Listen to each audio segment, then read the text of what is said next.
I'm starting to think Enid is the problem. Maybe it's time to cut her off.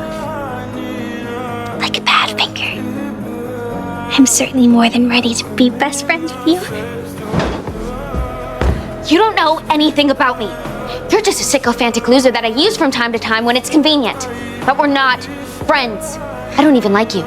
In fact, I wish you would just stay invisible. Forever!